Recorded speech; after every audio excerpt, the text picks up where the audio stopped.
Hello friends, good evening. This is Omkar Singh. You are most welcome to my YouTube channel, The OK English. If you visit first, please subscribe the channel. If you like video, please like, share and comments.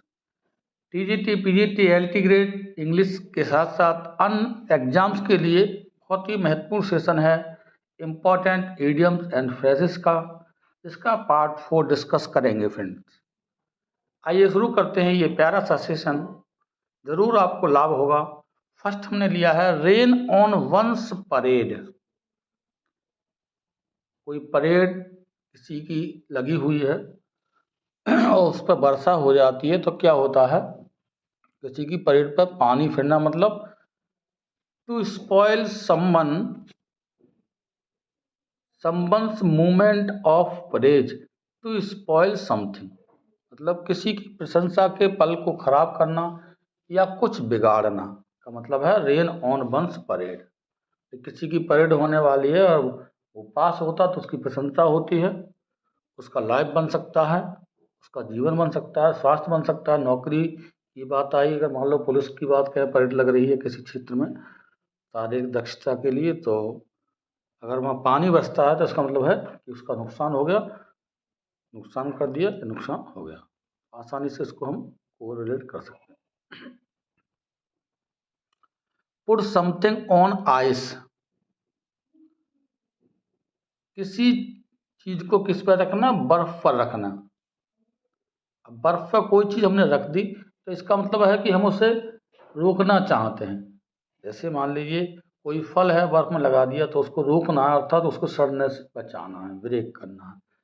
तो है to hold off something, to hold off something, किसी चीज को रोकना।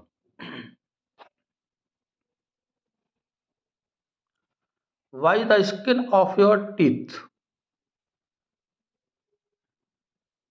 Skin of your teeth, आपकी teeth, दांत की skin के द्वारा, मतलब अपनी जान की परवाह किए बिना।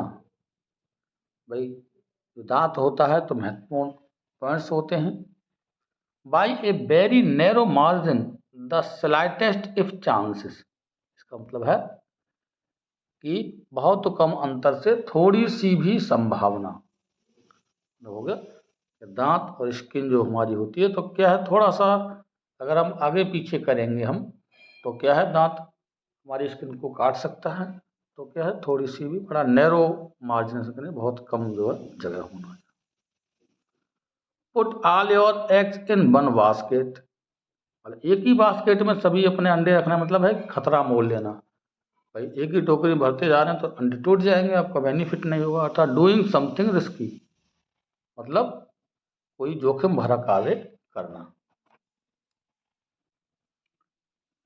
ब्रेक द आइस, बर्फ को तोड़ना, ब्रेक करना, मतलब to make people feel comfortable with those who are unfamiliar to them. कहना चाह रहे हैं कि बर्फ तोड़ने मतलब है कि लोगों को उन लोगों के साथ सहज महसूस कराना जो उनके लिए अपरिचित हैं।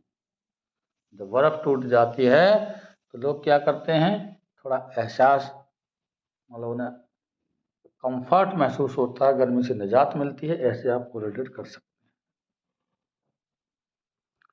हैं। Having a monkey on your back, अपनी बैक पर, पीठ पर एक मंकी रखना, मतलब खतरा बने रहना, समस्या बनाए रखना, परेशानी में आना, कभी भी भाई बंदर का भरोसा नहीं, कभी भी नोच सकता है।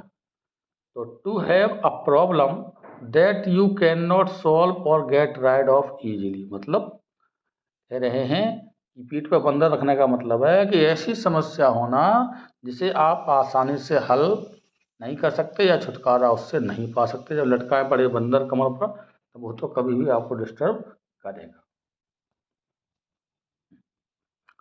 Have the ball in one's court, 7वां नंबर है गेंद को अपने कोर्ट में लेना, अर्थात पाले में रखना। अपने पाले में जो कुछ कह रहे हैं, जब अपने पाले में रखें तो मतलब जैसा चाहो वैसा कर सकते हो। जैसे one can make a call या डिसाइड ऑन देयर ओन, कोई भी व्यक्ति अपना फैसला खुद रख सकता है या कोई व्यक्ति खुद ही फैसला ले सकता है। तो have the ball in one's court, मतलब अपने ही पाले में गेंद रखना, मतलब कि आपकी इच्छा है किधर को भी फेंक सकते हैं अपने पास रख। अदर फिश इन द सी, समुद्र की जो अन्य मछलियां उनके बारे में कह रहे हैं, अर्थात मोर अपॉर्चुनिटी, अधिक अवसर। भाई समुद्र में दूसरी मछलियां हैं, 10 मछलियां हैं, तो कुछ आपके पास हैं, तो आपके पास अपॉर्चुनिटी है कि आप और भी उनको पकड़ सकते हैं। एज राइट एज रेन, देखिए कभी कभी क्या होता है फ्रेंड्स, जो हमारी प्रोवर्ब्स फ्रेजेस हैं और ये मुहावरे हैं, तो उनमें कुछ जैसे एज राइट एज रेन की जगह और कुछ लगा सकता है, तो कभी कभी गलत भी पूछ लेता है कि कौन सा हमारा जो है इडियम फ्रेज गलत है, ऐसे भी आ जाते हैं, तो इनको भी ध्यान रखना है। ये आया हुआ है हमारा एज राइट एज रेन, ये आपका इनकरेक्ट में पूछा था। समथिंग इज परफेक्ट, मतलब है इसका बारिश की तरह सही, मतलब हो गया अर्थात कुछ सही है। तो राइट का मतलब हो गया भाई सही, और यहाँ परफेक्ट का मतलब क्या होता है, सही, तो आराम से मिला सकते। अ पेन इन द नेक, गर्दन में दर्द होना, मतलब है refers to a person who is annoying, गर्दन दर्द हो रहा है तो उस चीज के लिए व्यक्त करता है कि कोई व्यक्ति जो परेशान करता है, जो रेफर्स टू ए पर्सन व्यक्ति को कर रहा है, हु इज एनोइंग, जो हमें चिढ़ाता है, परेशानी करता है। तो गर्दन का दर्द क्या करता है, चिढ़ाता है, आदमी को परेशान करता है। Walk in the other shoes, दूसरे के जूते में चलना, मतलब क्या है, to understand what the other is going through, मतलब ये समझना कि दूसरा क्या कर रहा है, दूसरे के जूते में चलना ना, अर्थात दूसरे के बारे में खबरें रखना क्या कर रहा है। तो ये आसानी से आप याद कर सकते हैं, 2 बार वीडियो को देखेंगे, 2-3 बार आराम से आपको याद हो जाएगा। ये भाई रिपीट हो गया फ्रेंड्स, तो आज के लिए इतने ही हमारे थे। कैसा लगा वीडियो कमेंट बॉक्स में आप लिखेंगे। Thanks for watching this video, take care.